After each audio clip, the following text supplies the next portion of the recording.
My name's Russell Abrahams. I'm a partner in Abrahams Dresden Solicitors, and I set up the firm actually 30 years this September.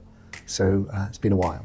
And for over half of that time, I've worked with Luke, who was first an extraordinary broker at Medi Estates, where he pretty much set up the division single-handed.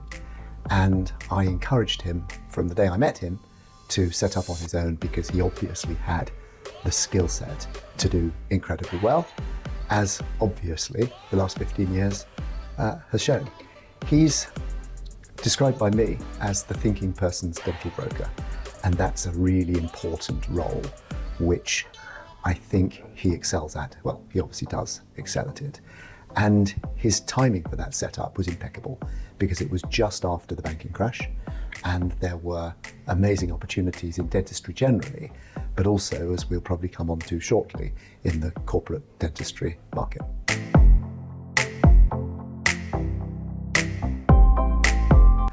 I think there are two big changes that I've seen emerge over the past 15 years.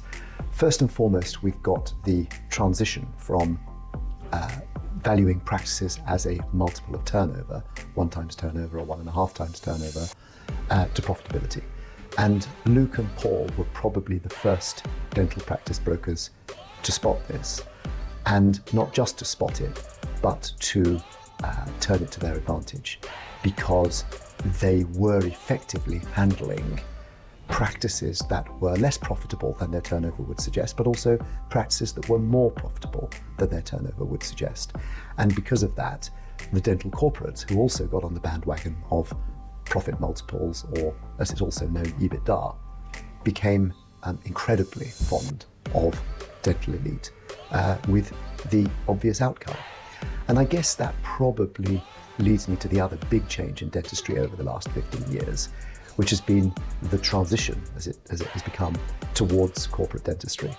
And that effectively was first permitted by a change in the law in 2007, when pretty much anybody, rather than the very, very few existing dental corporates at that stage, were allowed to set up as corporate dentists. And again, Luke and Paul got in at the ground floor of that massive boom.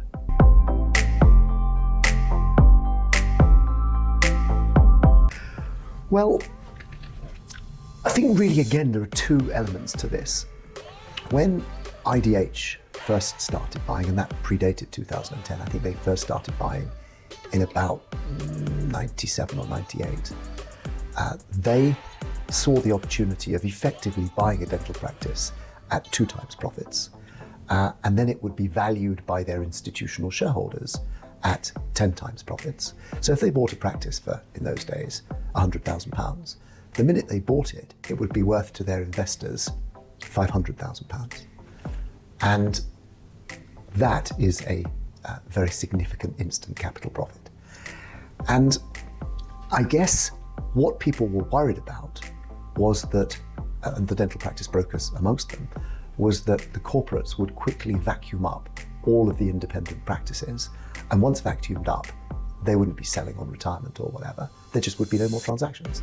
And I guess the last 15 years has proven that there is no drying up of deals, or if there is a reduction in overall deals, it is the deals themselves are going to specialist brokers and specialist lawyers and accountants, which means that in the specialist sectors, there's plenty of work to go around.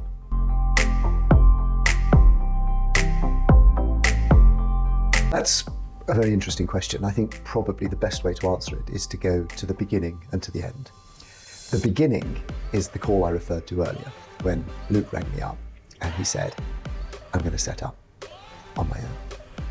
And he asked if I would help him with the paperwork and the inevitable restrictive covenants, which of course I did with the greatest of pleasure. And as soon as the then owner of Medi Estates found out that Luke was setting up on his own, she became very concerned. And she was right to be concerned, because Luke's absence from Medi Estates made a jaw-dropping difference to Medi Estates, and also to Dental Elite, who've done incredibly well. But the end of the story is a deal that I introduced to Luke a couple of years back, which is where a client rang me up. He'd done a deal with Portman Dentex at £6 million, direct, didn't need any broker to effect the introduction.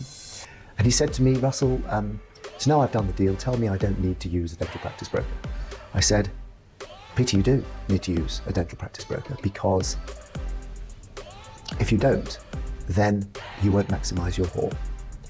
And he said, but I've already agreed the name of the buyer, and why would I pay a broker to introduce me to a buyer? And I said, don't, just pay a percentage of the increased value that you get, if any. And Luke manipulated the numbers and presented to Portman Dentex and increased the purchase price by well over £2 million. And that commission of, I think, a couple of £100,000 was the best fee that guy ever paid. And that's, I think, a major impact, and Luke should be very proud.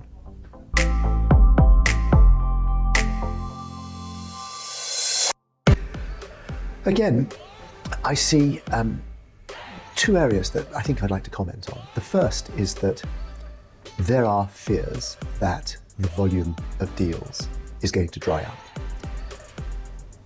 But I think for reasons that I've alluded to earlier, I don't think that's true. We have never been, as a law firm, as busy as we are now with dental deals. And I think that the deals are coming from a variety of new sources.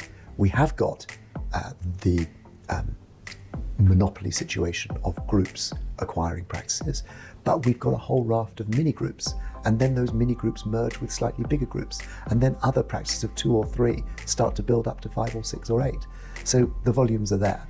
The other big change that I foresee, and bear in mind 90% of what I foresee doesn't come to pass, but I feel reasonably strongly about this, and it's that there are a lot of groups who have built up geographically concentrated clusters. And they might be around Cheltenham or around Norwich or around any of the secondary cities.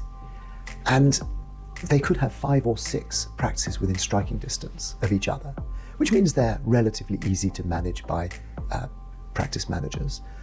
But the other opportunity that it presents is the opportunity to buy an out-of-town unit, maybe on an industrial centre, maybe on an out-of-town shopping centre, maybe a purpose-built health centre with basement parking, with maybe 12,000 square feet of surgery space, where you can pull together 6 or 8 local practices, let go the leases over semi-detached or terrace houses in Stockton-on-Tees, and build something that is much more 21st century than going to the dentist upstairs a fish and chip shop, which feels to me like a throwback, not just to the last century, but to the one before. And I think that these things will change slowly, but I do think that the dental corporates have got a massive advantage over the dentists of the 20th century, because they are first and foremost businessmen who can see the direction of travel, rather than if you go back to the actual 19th century, where dentists would qualify and would convert their garage in their semi-detached house into a dental surgery and just have one person and the wife as receptionist. And I think that we're going to see some rapid change towards the creation of the dental health centre, and I'm certainly very excited about that.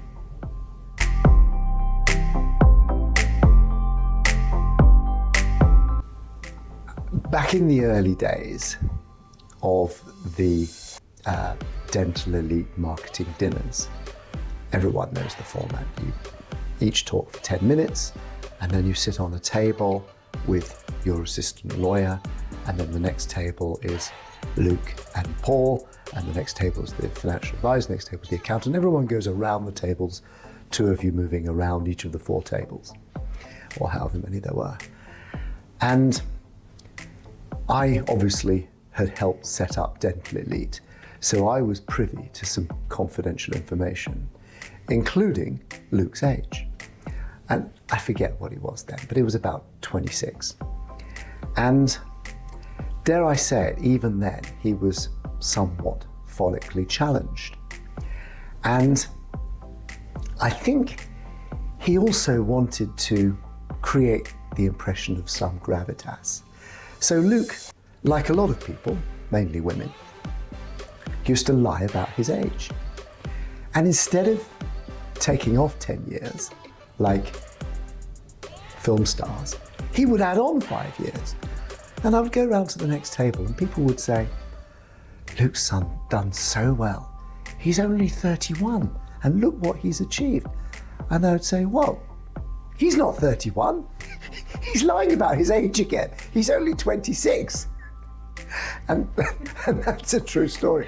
And he always used to get quite embarrassed when I grasped up his dishonesty.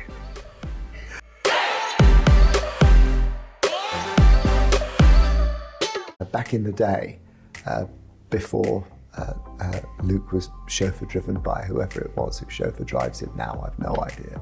He used to drive to these events with all of the marketing material in the boot, and he gave Paul and I a lift to this particular event. I think it was in Bournemouth. Anyway, he drove us down there, and he was following the sat-nav literally to the letter. And by the time we got down there, it was dark, and there was this road on the map.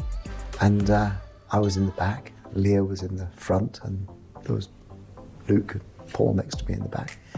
And suddenly we were going down this sharp ramp until Luke put the brakes on really hard, and the car skidded to a halt with the front wheels up to the bumper in water.